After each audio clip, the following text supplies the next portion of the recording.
ఈరోజు రాష్ట్ర వ్యాప్తంగా నారావారి సారా వ్యాపారం ప్రతి నరానికి నషాని ఎక్కించేటటువంటి ఒక కుటీర పరిశ్రమ. ఈ దేశంలో ఏ నాయకుడు కూడా నాణ్యమైన మద్యం ఇస్తానని చెప్పినటువంటి నాయకుడే లేడు.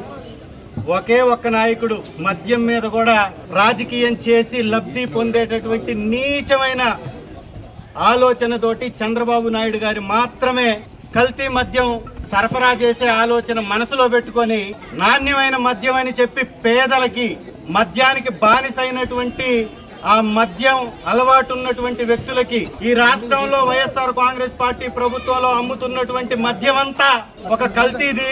మేము నాణ్యమైన మద్యం ఇస్తానని చెప్పినటువంటి చంద్రబాబు నాయుడు గారు చరిత్రలో నాణ్యమైన మంచినీళ్ళు ఇచ్చినటువంటి చరిత్ర కూడా లేదు. ఆయనకి 16 సంవత్సరాల ముఖ్యమంత్రికి నాణ్యమైన మంచినీళ్ళు ఇచ్చాడా ఎప్పుడన్నా?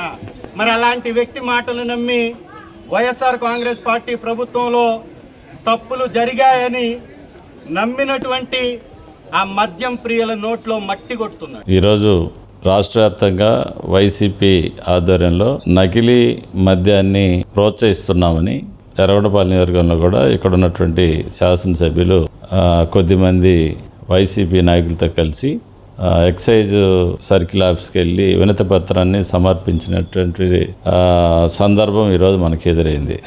నాకు పూర్తిగా నవ్వు వస్తూ ఉంది.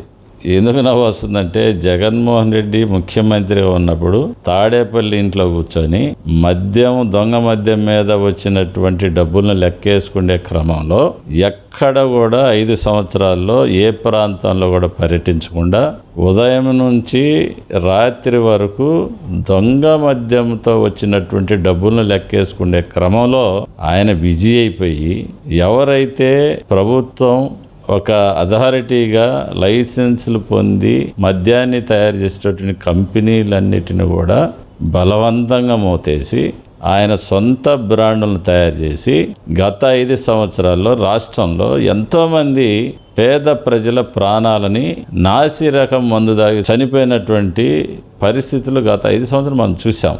నవ్వు వస్తుంది ఇప్పుడు. ఎందుకంటే దొంగ మద్యం డబ్బులతోటి ఎమ్మెల్యేగా గెలిచినటువంటి వీళ్ళు ఈ ఎమ్మెల్యే, అదేవిధంగా దొంగ మద్యం డబ్బులో ప్రధాన ముద్దాయిగా ఉండి జైల్లో ఉండినటువంటి ఒంగోలు పార్లమెంట్ అభ్యర్థి చెవిరెడ్డి భాస్కర్ రెడ్డి, ఇలాంటి వాళ్ళు కూడా వినతి పత్రాలు ఇస్తుంటే రాష్ట్రంలో ఉన్నటువంటి జనాలంతా కూడా నవ్వుతున్నారని చెప్పేసి నేను తెలియజేసుకుంటాను.